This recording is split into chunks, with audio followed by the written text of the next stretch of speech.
Hi little ducks! Today we're going to read Too Hot to Hug by Smallman and Cee Biscoe.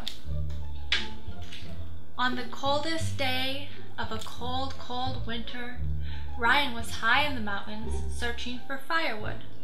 His fingers were blue, his nose was purple, and he still hadn't found a single stick. Then, through the swirling snow, he saw a cave.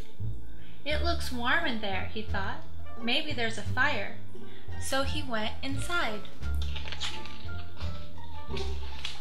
There wasn't a fire, just a big golden egg.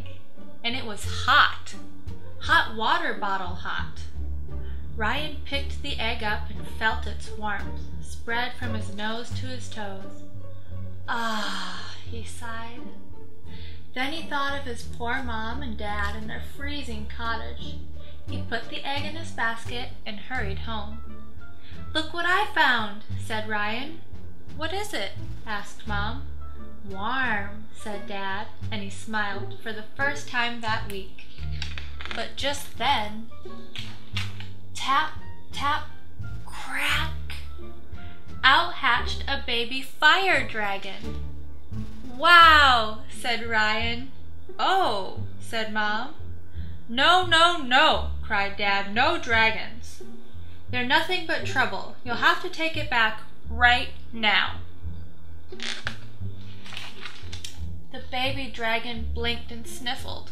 His bottom lip wobbled, and he began to cry.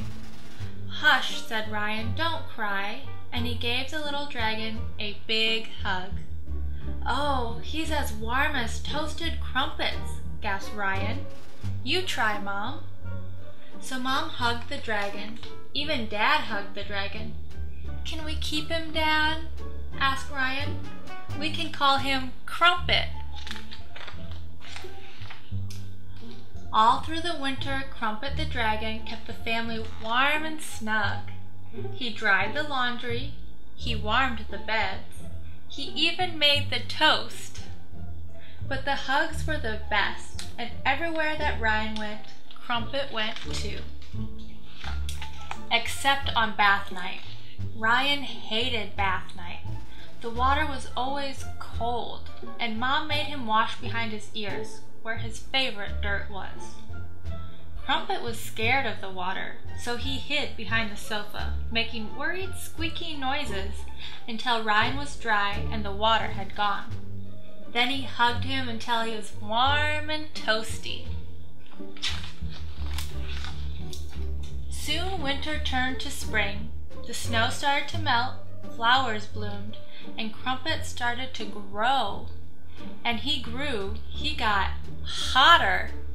"It's boiling in here," groaned Dad. "Go away, Crumpet." Crumpet went over to Mom for a hug. "Ouch!" yelled Mom. "You're too hot to hug." Ryan hugged Crumpet, but it wasn't warm and snuggly anymore.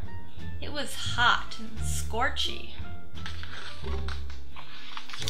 Then one day, Crumpet burned the toast, scorched the laundry, and set fire to his mom's best bedspread.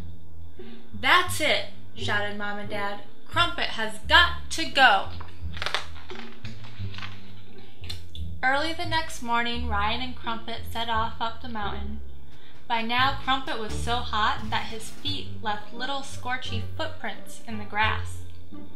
Even through his glove, Ryan's fingers felt very hot as Crumpet clung to his hand.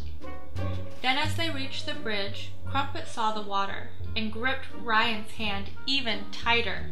"Ow! Ow!" Crumpet slipped backward and he fell into the water. Wee, plop, hiss! "Crumpet!" yelled Ryan.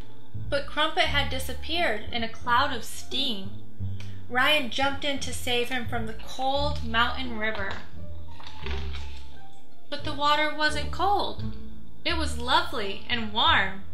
And there was Crumpet, splashing and gurgling and giggling.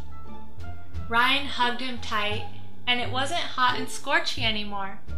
It was toasty warm again, The cold water had cooled Crumpet down. "That's better," said Ryan.